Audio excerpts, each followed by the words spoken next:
சும்மா வணக்கம் மக்களே. என்ன மக்களே ரெடியா? நீங்களா கேட்டுட்டு இருந்த மாதிரி காமு மாமா பத்திய ஒரு அப்டேட் கிடைச்சிருக்குது. ஆக்சுவலா இதை காமு மாமா பத்தி அப்டேட்னு சொல்லவா இல்ல காமு மாமாவோட செலிப்ரேஷன் சொல்லவான்னு எனக்கு தெரியல. ஏன்னா காமுக்கான டீம் வந்து வேற லெவல்ல ஒரு சம்பவத்தை ரெடி பண்ணி வச்சிருக்காங்க. இந்த சம்பவத்தை பார்க்கும்போது எனக்கு என்னமோ இன்னைக்கு 6 மணிக்கு மக்கள் எல்லாருமே கொஞ்சம் குதூகலமா இருப்பாங்கன்னு தோணுது. ஏன்னா அந்த மாதிரி ஒரு சம்பவத்தை நம்ம காமுக்கான டீம் வந்து ரெடி பண்ணி வச்சிருக்காங்க. இன்னைக்கான எபிசோட்ல ஒரு சம்பவம் நடக்க போகுது. அதை பத்தி உங்க எல்லாருக்கும் தெரிஞ்சிருக்கும்னு நினைக்கிறேன். ஏன்னா காலங்காலத்துல முதல் வீடியோல அந்த விஷயத்தை பத்தி நம்ம பேசியிருந்தோம். இன்னைக்கு எபிசோட்ல நம்மள எதிர்பார்த்த மாதிரி ஒரு சம்பவம் நடக்குது. அந்த சம்பவத்தை பொறுத்தவரைக்கும் நான் சொல்லியிருந்தேன் ஆல்ரெடி. நம்மளும் கொஞ்சம் சந்தோஷத்துல இருப்போம். முக்கியமா காமுக்கான ஃபேன்ஸ் ஆகட்டும், பாருக்கான ஃபேன்ஸ் ஆகட்டும் ரொம்பவே சந்தோஷத்துல இருப்பாங்க. கண்டிப்பா வெடி போட்டு கொண்டாட கூட வாய்ப்பு இருக்குன்னு சொன்னேன்.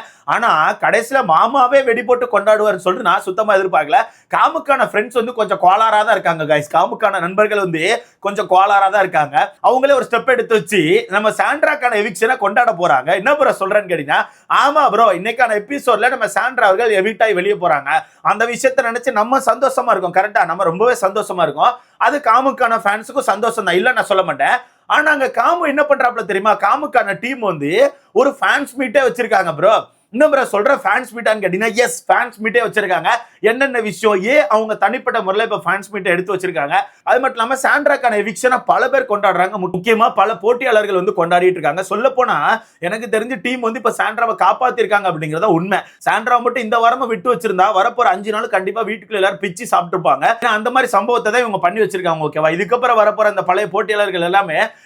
அந்த பழைய போட்டியாளர்கள் எல்லாருமே கொஞ்சம் கடிச்சு சாப்பிட்டுருவாங்க. அந்த மாதிரி ஆட்கள் தான் உள்ள வரப்போறாங்க. ஏன்னா அந்த மாதிரி சம்பவத்தை இவங்க பண்ணி வச்சிருக்காங்க. அது என்னென்ன சம்பவம்? இப்ப சாண்ட்ராக்கான எவிக்ஷன் நம்ம காமு மாமாக்கான டீம் வந்து எப்படி செலிப்ரேட் பண்றாங்க, எதனால செலிப்ரேட் பண்றாங்க, எல்லா விஷயத்தையும் மொத்தமா பாத்துறலாமா? சோ வீடியோக்குள்ள போறதுக்கு முன்னாடி மறக்காம இந்த வீடியோ லைக் பண்ணி சேனலை சப்ஸ்கிரைப் பண்ணிக்கோங்க. நீங்க போடுற ஒவ்வொரு லைக்கும் தான் நமக்கான வீடியோன்னு ஒரு 10 பேர் சஜஸ்ட் பண்ண. முடிஞ்ச அளவுக்கு லைக் போட்டு சேனலை சப்ஸ்கிரைப் பண்ணிக்கோங்க.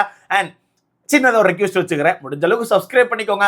2 lakh சப்ஸ்கிரைபர்ஸ் பக்கத்துல நிக்கிறோம் கைஸ். பக்கத்துல இப்படிதான் தட்டி குழுந்தா 2 லட்சம் சப்ஸ்கிரைபர்ஸ். கொஞ்சம் பார்த்து தட்டி விட்டீங்கன்னா கொஞ்சம் நல்லா இருக்கும். சரி, ஓகே. இன்னைக்கு சாயங்காலம் 6 மணிக்கு காமுக்கான ஃபேன்ஸ் மீட்டை அவங்களோட நண்பர்கள் ரெடி பண்ணியிருக்காங்க. என்ன ப்ரோ அவங்க நண்பர்கள் எதுக்கு ப்ரோ இதை ரெடி பண்றாங்க? ஏதாச்சும் கார்பரேட் சேனலே ரெடி பண்ணுவாங்கல்ல ப்ரோ, பெரிய பெரிய சேனல்ல ரெடி பண்ணுவாங்க. அதே ப்ரோ அவங்க நண்பர்கள் ரெடி பண்றாங்கன்னா உங்களுக்கு தெரிஞ்சிருக்கும். காமுக்கு ரெட் கார்டு கொடுத்தா வெளியே அனுப்பியிருக்காங்க. ஸோ ரெட் கார்டு கொடுத்து வெளியே அனுப்புனா அவங்க எந்த ஒரு இன்டர்வியூ கொடுக்க முடியாது, எங்கேயுமே இன்டர்வியூ கொடுக்க முடியாது. இந்த மாதிரி ஃபேன்ஸ் மீட் வைக்கிறது, இந்த மாதிரி எந்த ஒரு சேனலும் அவங்களை கூப்பிட மாட்டாங்க. ஏன்னா அக்ரிமெண்ட் படி அவங்களுக்கு ரெட் கார்டு கொடுத்து வெளியே அனுப்பிட்டா அவங்க எந்த ஒரு சேனலுக்கு போயிட்டு இன்டர்வியூ கொடுக்கறதோ இல்லாட்டினா ஏதாச்சும் ஃபேன்ஸ் மீட் ரெடி பண்றதோ இந்த மாதிரி விஷயங்களை பண்ண முடியாது. அதனாலதான் எந்த ஒரு சேனலும் அந்த விஷயத்தை மூவ் பண்ணல. எப்படி எந்த ஒரு சேனலும் அந்த விஷயத்துக்கு மூவ் பண்ணல. அதனால நம்ம காமுக்கான நண்பர்கள் என்ன பண்ணிட்டாங்கன்னா, சரி ஓகே இன்னைக்கு தும்முனாதான் கரெக்டா இருக்குன்னு சொல்லிட்டு சாண்ட்ரா எவிக்ஷனை கரெக்டா வச்சுக்கிட்டு, சாண்ட்ராக்கான எவிக்ஷன் இன்னைக்கான எபிசோட்ல தானே இருக்கு. கரெக்டா சாண்ட்ராக்கான எவிக்ஷன் அப்பமா பார்த்து அங்க ஃபேன்ஸ் மீட் வச்சிருக்காங்க. அந்த ஃபேன்ஸ் மீட் வந்து ஆவடி பக்கத்துல நடக்குன்னு நினைக்கிறேன். கரெக்டான லொகேஷன் எனக்கே தெரியல. அது ஏதோ ஒரு பேர் போட்டிருந்தாங்க. ஏதோ ஒரு பேர் போட்டிருந்தேன், எனக்கு கரெக்டா தெரியல கைஸ். உங்களுக்கு ஏதாவது வேணா எனக்கு இன்ஸ்டால டெக்ஸ்ட் பண்ணுங்க, வேணா அதை நான் ஷேர் பண்ணி விடுறேன். ஸோ ஆவடியில் அவங்களுக்கான ஃப்ரெண்ட்ஸ் வந்து மீட் அண்ட் கிரீட் வந்து வச்சிருக்காங்க. நீங்க சந்திக்க நினைச்சீங்கன்னா ஆவடி பக்கத்துல இருந்தீங்கன்னா போயிட்டு காமு மாமாவை சந்திங்க. கண்டிப்பா 6 மணிக்கு யாராவது ஒருத்தர் எங்கேயாச்சும் வீடியோ போடுவாங்க. அதை பார்த்து நம்ம திரும்ப 6 மணிக்கு பேசலாம். பட் இருக்கு எனக்கு தெரிஞ்ச 6 மணிக்கு தரமான சம்பவம் இருக்கு. பட் ஏதாச்சும் பெரிய வீடியோ மாதிரி வரும்னு நினைச்சீங்கன்னா அது வாய்ப்பு கிடையாது. ஏன்னா காமு ஏதாச்சும் வீடியோ மாதிரி பேசி விட்டாருன்னா அது அவருக்கு தான் பாதிப்பை விளைவிக்கும். ஏன்னா சீசன் இன்னும் முடியல. 106 நாள் முடிஞ்சதுக்கு அப்புறம் தான் அந்த அக்ரிமெண்ட் படி எல்லா விஷயங்களும் க்ளோஸ் ஆகும். அதனால 106 நாட்கள் இவங்கெல்லாம் கொஞ்சம் அமைதியா தான் இருந்தாகணும். பட் இருந்தாலும் அவங்களுக்கான நண்பர்கள் பொறுக்க முடியாம, நீ தானே என் நண்பனை அசிங்கப்படுத்தின, இரு உனக்கான எவிக்ஷன் அப்போவே நாங்க செலிப்ரேட் பண்றோம்னு சொல்லிட்டு சாண்ட்ராக்கான எவிக்ஷனை பயங்கரமா செலிப்ரேட் பண்றாங்க. ஆக்சுவலா இது ஓகே தான் ப்ரோ, என்ன பொறுத்தவரைக்கும் ஓகே தான். ஏன்னா காமு மாமா பாரு 2 பேரும் ரெட் கார்டு வாங்கிட்டு இந்த வீட்டை விட்டு வெளியே போகும்போது பாரு கூட மன்னிப்பு வந்து ஏதோ சும்மா கேட்கணும்னு சொல்லி தான் கேட்டாங்க. ஓகேவா? சும்மா நாச்சுக்கு அங்க நின்றுட்டு என்ன மன்னிச்சுக்கோ சாண்ட்ரா, இது எனக்கு வாழ்க்கைக்கு மிகப்பெரிய பாடம், என்ன மன்னிச்சுக்கோன்னு சொல்லிட்டு சும்மா சீன் போட்டு போனாங்க. ஆனா காமுவை பொறுத்தவரைக்கும் அவருக்கு தெரிஞ்சு போச்சு, நம்ம தப்பு பண்ணிட்டோம், நம்ம பாரு கூட சேர்ந்து தேவையில்லாம ஒரு தப்பு பண்ணிட்டோம், அந்த தப்புனாலதான் நமக்கு இந்த ரெட் கார்டு கிடைச்சிருக்கு. சோ நம்ம மன்னிப்பு கேட்கறதுல தப்பே கிடையாதுன்னு சொல்லிட்டு அந்த மனுஷன் சும்மா நாச்சுக்கு நின்று கை கோத்தி மன்னிப்பு கேட்கறத விட காலில் விழுந்து மன்னிப்பு கேட்டுருன்னு சொல்லிட்டு அந்த மனுஷன் உண்மையாவே காலில் விழுந்து மன்னிப்பு கேட்டு அந்த மன்னிப்பை ஜஸ்டிஃபை பண்ண விரும்பவே இல்லை அந்த இடத்துல. எனக்கு அந்த இடத்துல தான் காமு மாமா மேல ஒரு சின்ன கரிசனையே வந்துச்சு. ஏன்னா நல்ல யோசிச்சு பாருங்க, பாரு கூட தன்னை வந்து நியாயப்படுத்தின்னு சொல்லிட்டு அந்த இடத்துல நின்று பேசிட்டு இருந்திருப்பாங்க. என்ன மன்னிச்சுக்கோ, நான் பண்ண தப்பு தான், அந்த தப்புனாலதான் நான் இங்க வந்து நிற்கேன், இந்த இதை நான் எப்பவுமே மறக்க மாட்டேன், பிளா பிளா பிளா பிளான்னு சொல்லி சும்மா சீன் போட்டு போனாங்க. ஆனா காமுவை பொறுத்தவரைக்கும் அந்த மாதிரி பண்ணல. அவனுக்கு தெரிஞ்சு போச்சு நான் பண்ணதான் தப்பு, ஓகேவா, நான் பண்ண தப்பு, அந்த தப்புக்கு தான் எனக்கு இந்த விஷயம் கிடைச்சிருக்கு, அதனால அந்த விஷயத்த நான் வந்து நியாயப்படுத்த விரும்பல, பட் எனக்கு மன்னிப்பு கேட்கணும்னு தோணுதுன்னு சொல்லிட்டு அந்த மனுஷன் டபார்னு காலில் விழுந்து காலை தொட்டு கும்பிட்டுட்டு அந்த மனுஷன் அப்படியே நடந்து போயிட்டாப்ல. எதுவுமே பேசல. அவர் நினைச்சிருந்தா காலில் விழுந்து மன்னிப்பு கேட்டு அங்க ஒரு டிராமா கூட கிரியேட் பண்ணிருக்கலாம், இல்லைன்னா ஏதாவது பேசியிருக்கலாம். எதுவுமே அவர் எதுவும் பேசல. எனக்கு மனசுக்குள்ள தோணுது நான் தப்பு பண்ணிட்டேன்னு சொல்லிட்டு, அதனால நான் தொட்டு மன்னிப்பு கேட்டுக்கிறேன் அப்படின்னு சொல்லிட்டு அதுல காலில் விழுந்து தொட்டு மன்னிப்பு கேட்டு அந்த இடத்த விட்டு கிளம்பி போயிட்டாப்ல. அப்படி அந்த இடத்த விட்டு அப்படியே கிளம்பி போயிட்டாப்ல. அது பார்க்க தான் கொஞ்சம் கஷ்டமா இருந்துச்சு. அப்படி மன்னிப்பு கேட்கும் போதும் சாண்ட்ரா ஒரு நாடகத்தை போட்டாங்க தெரியுமா, அதுல தான் மக்கள் ட்ரிகர் ஆனாங்க. அவன் ஒருத்தன் தன்னோட தப்பு தெரிஞ்சோ புரிஞ்சோ அறிஞ்சோ என்னத்துக்கோ ஒண்ணுக்கு அவன் காலில் விழுந்து மன்னிப்பு கேட்கிறான். ஒருத்தவங்க காலில் விழ வேண்டிய அவசியமே கிடையாது. இருந்தாலும் அவன் இவ்வளவு பெரிய நேஷனல் டெலிவிஷன்ல உன் காலில் விழுறான். உன் காலில் விழுந்து அப்படி சாஷ்டாங்கமா அவன் காலில் விழுந்து மன்னிப்பை கேட்டு போறான். நீ அந்த இடத்துல என்ன பண்ணியிருக்கணும்? சரி ஓகே, இல்ல விடு, பரவாயில்ல நடந்து போச்சு, ஏதோ ஒரு வார்த்தைகளாச்சும் சொல்லியிருக்கணும். சரி உனக்கு வார்த்தை சொல்ல விருப்பம் இல்லையா, அமைதியாச்சும் உட்கார்ந்து இருக்கணும். நீ என்ன பண்ண அந்த இடத்துல? ஒரு நாடகத்தை தானே போட்ட. அங்கேயும் திருப்பி அப்படின்னு ஒரு சீன் போட்டு ஒன்று ஒளிஞ்சிய. அங்கதான் மக்கள் ஒன்று அடிக்க ஆரம்பிச்சாங்க. அங்கதான் உனக்கான அழிவு அப்படிங்கிறது ஸ்டார்ட் ஆச்சு. இப்போ வரைக்கும் அடிச்சிட்டு இருக்காங்க. எனக்கு தெரிஞ்சு காமுக்கெல்லாம் பெருசா நெகட்டிவ் இல்ல ப்ரோ. அந்த நெகட்டிவ் கம்மியாயிருச்சு. நான் ஓப்பனா சொல்லிட்டா, காமுக்கான நெகட்டிவ் அப்படியே கம்மியாயிருச்சு. பாருக்கான நெகட்டிவ் மட்டும் தான் இன்னும் அப்படியே இருக்கு. ஏன்னா பாருக்கான டீம் வந்து இன்னும் பேக்கேஜ் முடியல போல, பயங்கரமா முட்டிட்டு இருக்காங்க.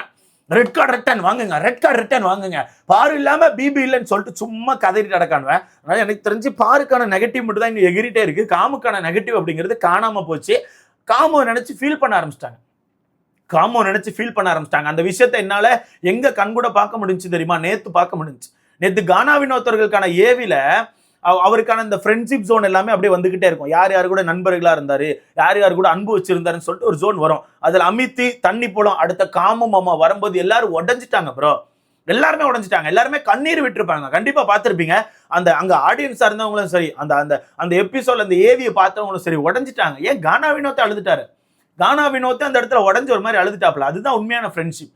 சோ எனக்கு தெரிஞ்சு காமு மாமா மேல இருந்த அந்த கோபம் வந்து மக்கள் மத்தியில கொஞ்சம் நகர்ந்துட்டு, கொஞ்சம் அந்த கோவம் வந்து காணாம போயிருக்கு. ஆனா பாரு மேல இருக்க கோவம் அப்படிங்கிறது எனக்கு தெரிஞ்சு எப்பவுமே நவலாது. ஏன்னா அவங்க இப்போ வரத்துக்கு தேவையில்லாத வேலைகளை பார்த்துட்டு இருக்காங்க. அவங்களுக்கு கொடுக்கப்பட்ட அந்த ரெட் கார்டு தப்பு, அந்த ரெட் கார்டு ரிட்டர்ன் வாங்கணும்னு சொல்லிட்டு நிறைய பேர் அசிங்கப்படுத்திட்டு இருக்காங்க. சொல்ல போனா இப்ப யாரெல்லாம் ஃபினாலிஸ்ட்ல இருக்காங்களோ, யாரெல்லாம் டைட்டில் வின் பண்ற இடத்துல இருக்காங்களோ, அவங்களெல்லாம் ரொம்ப அசிங்கப்படுத்திட்டு இருக்காங்க. திவ்யாவை பத்தி ஏதாச்சும் எடுத்து போட்டு அசிங்கப்படுத்துறது, அரோரா பத்தி ஏதாச்சும் எடுத்து போட்டு அசிங்கப்படுத்துறது, சபரியை பத்தி ஏதாச்சும் எடுத்து போட்டு அசிங்கப்படுத்துறது, விக்ரம பத்தி ஏதாச்சும் எடுத்து போட்டு அசிங்கப்படுத்துறது, இந்த மாதிரி வேலைகளை பார்த்துட்டு இருக்காங்க. இந்த மாதிரி எச்ச வேலைகளை பார்க்கறதுக்கு வேற ஏதாவது வேலை பார்க்கலாம்ல. வேலை பார்க்கலாம்ல. கூமுட்ட மாதிரி உட்கார்ந்து முட்டிக்கிட்டு, இது உங்களுக்கு தான் பிரச்சனை. பாருக்கான சேலரி கிடைக்காது, பாருக்கான சம்பளம் நக்கின்னு போயிடும். எப்படி நக்கின்னு போயிடும்? 90 நாள் உழைப்பு எல்லாமே நக்கின்னு அப்படியே ரோடா போயிடும். இது தெரியாம இந்த கூட்டம் உட்கார்ந்து கதறிட்டு இருக்கு. ஓகேவா? அந்த இன்னைக்கு காமுக்கான நண்பர்கள் வந்து ஒரு செலிப்ரேஷன் வச்சிருக்காங்க. பெருசா இருக்குமான்னு கேட்டீங்கன்னா வாய்ப்புகள் கிடையாது. சும்மா குட்டியா வைப்பாங்க நினைக்கிறேன். அவங்க ஃப்ரெண்ட்ஸ் எல்லாம் சேர்ந்து ஒரு சின்ன ஒரு இது மாதிரி வச்சிருப்பாங்க. மேபி அந்த பிக்க பார்த்த ஒரு சில பேர் காமோ பார்க்கணும்னு ஆசைப்பட்டாங்கன்னா அவங்களும் போயிட்டு பார்க்கறதுக்கான வாய்ப்பு இருக்கு. மேபி இந்த ஒரு விஷயம் அவருக்கு வந்து இன்னும் கொஞ்சம் பாசிட்டிவா மாற வாய்ப்பு இருக்குன்னு எனக்கு தோணுது. ஏன்னா அந்த மனுஷனை நேரில் பார்த்தீங்கன்னா நீங்க எல்லாருமே கொண்டாடுவீங்க தான் நான் நினைக்கிறேன். ஏன்னா நான் ஒரு சில பேர்கிட்ட கேட்கும்போது அந்த மனுஷங்கிட்ட நீங்க நேரில் பேசுனீங்கன்னா அந்த மனுஷன் உங்களுக்கு பிடிச்சு போயிடும். ஏன்னா அந்த மனுஷன் வந்து ஒரு ஃபன்னான ஒரு ஆள் தான், ஒரு மாதிரி ஃபன்னா தான் பேசுவாப்ல. ஸோ அந்த மனுஷங்கிட்ட நேரில் பேசினீங்கன்னா கண்டிப்பா உங்களுக்கு பிடிக்கும் அப்படின்னாங்க. மேபி இந்த ஃபேன் மீட் அப்படிங்கிறது குட்டியா தான் வச்சிருக்காங்க. அவங்க ஃப்ரெண்ட்ஸ்குள்ள வச்சிருக்க மாதிரி தான் வச்சிருக்காங்க.